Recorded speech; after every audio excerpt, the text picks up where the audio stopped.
अपराध करने का काम किया है और बिहार सरकार के मंत्री को जिंदा जलाने की धमकी दी है। ये बहुत चिंता की बात है कि अगर मेयर, डिप्टी मेयर, पूर्व डिप्टी मेयर और वार्ड काउंसलर सरेआम षड्यंत्र करके, बैठक बुला करके, प्रेस कॉन्फ्रेंस करके बिहार सरकार के मंत्री को जिंदा जलाने, जहां मिलने पर जिंदा जलाने की धमकी अगर दे रहे हैं और अभी तक प्रशासन ने संज्ञान नहीं लिया है, तो ये पीड़ा का विषय है। हम सबके लिए पीड़ा का विषय है कि अगर गया नगर का विधायक, गया नगर से 8 बार चुने हुए विधायक और बिहार सरकार में मंत्री रहे व्यक्ति को अगर कोई चुना हुआ व्यक्ति जिंदा जलाने की बात करता है और उसके साथ बैठा हुआ व्यक्ति कौन है, तो जिस पर एक दारोगा के अपहरण का करके उसको कन्फाइंड करने का केस चला है, तो चिंता और बढ़ जाती है। जिसके ऊपर एक लड़की को पटना में ला करके बला चला हो, ट्रायल फेस किया हो उसने, उसके बाद चिंता और बढ़ जाती है। उसके साथ अगर कोई व्यक्ति और हो जिन पर कई मुकदमे दाखिल हो रहे हो और उसके बाद खुलेआम धमकी दी जाती है, तो सुरक्षा की चिंता होती है।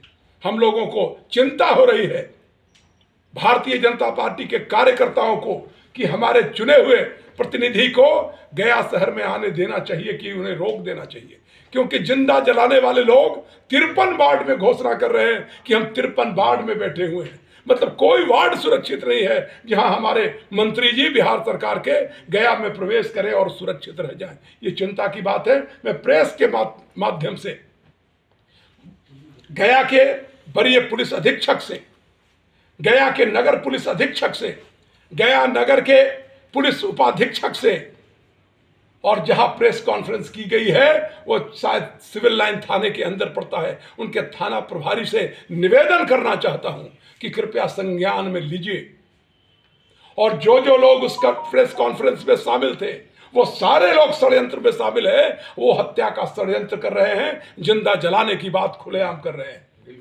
ये तो तालिबानी मानसिकता है जो अफगानिस्तान में है या सीरिया में जिस तरह से लोग, कश्मीर में जिस तरह से लोगों को जलाने की बात की गई, वो गया में भी वैसे मानसिकता के लोग आए हैं। क्योंकि वैसे लोग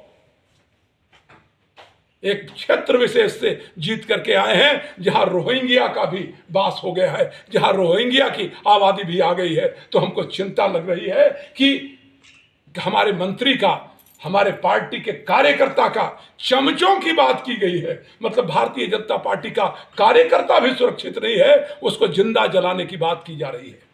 सरकार आपकी है तो क्या आगे? सरकार पत्रकार मित्रों की भी वही है जो हमारी सरकार है।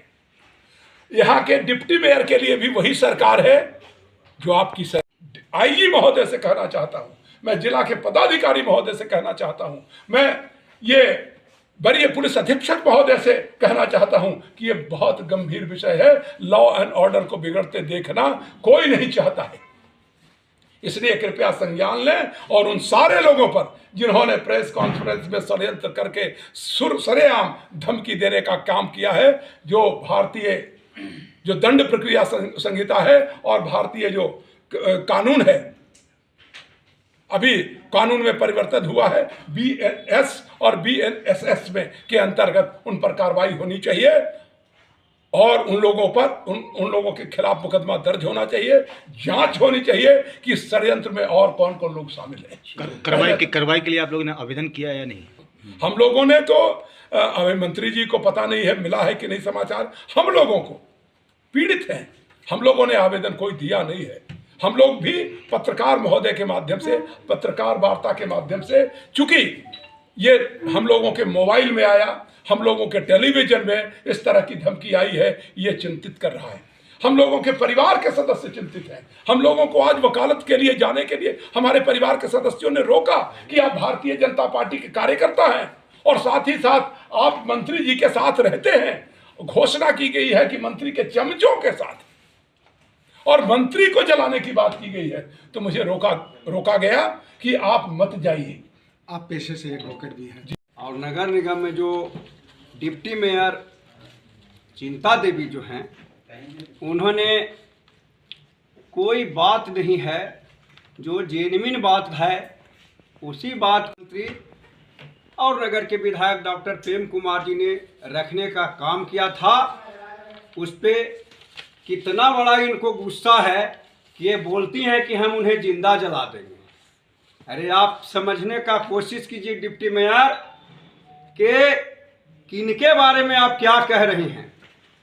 ये सूर्य को थूक जो बिगने का काम करी है, वो प्रेम कुमार जी को जलाने की बात आपने नहीं बोला है, सूर्य पे थूकने का काम किया है। और वो थूक जो है सो आप पर पड़ेगा। और जिन लोगों के इशारा पर आप चल रहे हैं ना, उन लोग को भी समझना चाहिए। हम भारतीय संविधान का स्वागत करते हैं और भारत की संविधान को हम बहुत ही सराहना करते हैं। डॉक्टर भीमराव अम्बेडकर जी को मैं नमन करता हूं। डॉक्टर भीमराव अम्बेडकर जी ने कम पढ़े लिखे लोगों को भी सदन में जाने का और प्रमुख पदों पर लिया था कि उन्हें समाज में कुछ सीखने का मौका मिले और समाज उन्हें प्रतिष्ठा के दृष्टि से देखे। इसलिए नहीं किया गया था डिप्टी मेयर कि कम पढ़े लिखे लोग जो जी में आए वो बोल करके और निकल जाए। मैं आज यहाँ